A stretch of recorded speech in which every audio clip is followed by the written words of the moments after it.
అంటే నాకు తెలుసు ఆయన ఎప్పటి నుంచో. సో ఆయన ఏదో పాపం ఇంకా ఆశిస్తున్నారు. అంటే గేమ్ రూల్స్ ప్రకారం ఆడాలి అనేది రామకృష్ణ గారు కోరుకునేది. కానీ అరుణ్ గారు, జగన్మోహన్ రెడ్డి అసలు ఆయన గేమ్లో రూల్సే ఉండవు కదా, ఇంకా రూల్స్ ప్రకారం ఎట్లా ఆడతాడు ఆయన? నేననేది ఒక్క మాట sir, I'm concluding sir, only one word. ఇప్పుడు ఆ రూల్స్ ప్రకారం ఆడలేదు కాబట్టే పాలనను ఆయనకి అవకాశం ఇచ్చిన ప్రజలు ఆ రూల్ ప్రకారం ఆడలేదు కాబట్టి ఆ రూల్స్ లో ఉండేటువంటి అవకాశాన్ని లేదు, డిస్క్వాలిఫై చేస్తారు. డిస్క్వాలిఫైడ్. అరుణ్ గారు సార్, మీరు చెప్పింది ఆయన చెప్పేది మీరు అడిగింది ఎలా ఉంది అంటే, ఇప్పుడు జనరల్ గా అందరము సంవత్సరం అంతా కష్టపడి చదివి చివరిలో ఎగ్జామ్స్ రాసి ఎగ్జామ్స్ లో మార్కులు ఎన్ని వస్తాయి, ఫస్టా సెకండా, ఈ ర్యాంకులు, లేదంటే పాస్ అయ్యారా ఫెయిల్ అయ్యారని వెతుక్కుంటాం మనం జనరల్ గా. అసలు చదవకుండా ఎగ్జామ్ కూడా రాయడానికి ఇబ్బంది పడిపోయి పేపర్లు ఎత్తుకుపోయిన వాళ్ళని ఏం మాట్లాడతాం? మీరు కంపారిజన్ చేయడంలోనే రాంగ్ ఉందండి. మీరు ఆశిస్తున్నటువంటి అంశాలు, ఈ లక్షణాలన్నీ కూడా గౌరవ జగన్మోహన్ రెడ్డి గారి నుంచి ఎప్పటికీ చూడలేము మనం. అతని రాజకీయ జీవితంలో కానివ్వండి, లేదా మన రాజకీయ జీవితంలో జగన్మోహన్ రెడ్డి గారిని పరిశీలించడంలో కానివ్వండి, ఈ లక్షణాలను మనం ఎప్పటికీ చూడలేము. దానికి కారణం ఆయనకి రాజ్యాంగం అంటే విలువ తెలియదు, ప్రజాస్వామ్యం అంటే విలువ లేదు, ప్రజల భవిష్యత్తు పట్ల అతనికి ఆసక్తి లేదు. అతనికి పూర్తిగా రాజకీయంగా అధికారంలో ఉండాలి, పదవి వ్యామోహం, డబ్బు వ్యామోహం తప్ప వేరే ఏ ఇతర క్వాలిటీస్ ఆయనలో లేవు. కాబట్టి యువతని ఈ రోజు ఖచ్చితంగా అతని సారథ్యంలో జగన్ అన్న టీం అని చెప్పేసి పెట్టి బూతులు తిట్టడానికి మాత్రం ఉపయోగించి దాని ద్వారానే వాళ్ళకు ఉపాధి కల్పన చేసినటువంటి వ్యక్తి జగన్మోహన్ రెడ్డి. కాబట్టి అలాగే రప్పా రప్పా నరకటం లాంటి నేర ప్రవృత్తిని కూడా ఎంకరేజ్ చేస్తున్నటువంటి వ్యక్తి జగన్మోహన్ రెడ్డి గారు. కాబట్టి అట్లాంటి వ్యక్తిని గురించి తెలిసిన తర్వాత కూడా మనం ఇట్లాంటి పెద్ద పెద్ద ఆలోచనలు చేయడం అనేది నిజంగానే మనలో అవివేకం అవుతుంది తప్ప అతనిలో ఎట్టి పరిస్థితులను ఎప్పటికీ ఇవి చూడలేం. అతను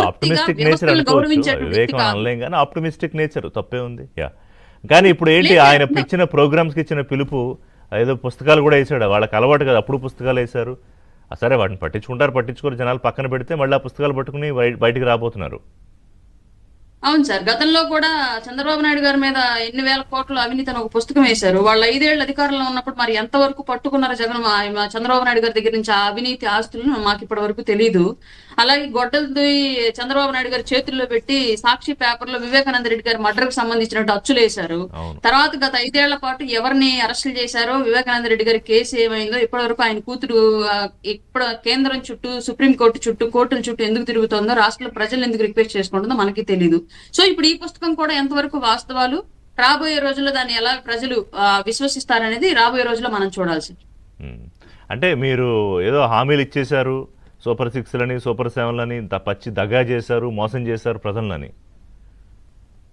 సార్, ఇప్పటి వరకు ప్రజలు చూస్తూ ఉన్నారు ప్రభుత్వం ఏ విధంగా పనిచేస్తుంది అనేది. ఇచ్చినటువంటి హామీలన్నీ కూడా నెరవేర్చడంలో నిరంతరం కసరత్తు చేస్తూ రాష్ట్రానికి నిధులు చేకూర్చుకుంటూ వచ్చిన నిధుల ద్వారా ప్రజలకు సంక్షేమాన్ని, అలాగే శాశ్వత అభివృద్ధిని, రెండింటినీ 2 ఎడ్ల చక్రాలుగా బండిలాగా 2 వైపులా లాక్కుంటూ, సమానంగా లాక్కుంటూ, కేవలం ఒకదాని మీదే పెట్టకుండా రెండింటి సంక్షేమాన్ని, ఇటు శాశ్వత అభివృద్ధిని కూడా ఈక్వల్ గా లాక్కుంటూ వెళ్తున్న ప్రభుత్వం వీళ్ళు కూటమి ప్రభుత్వంగా ఉంది.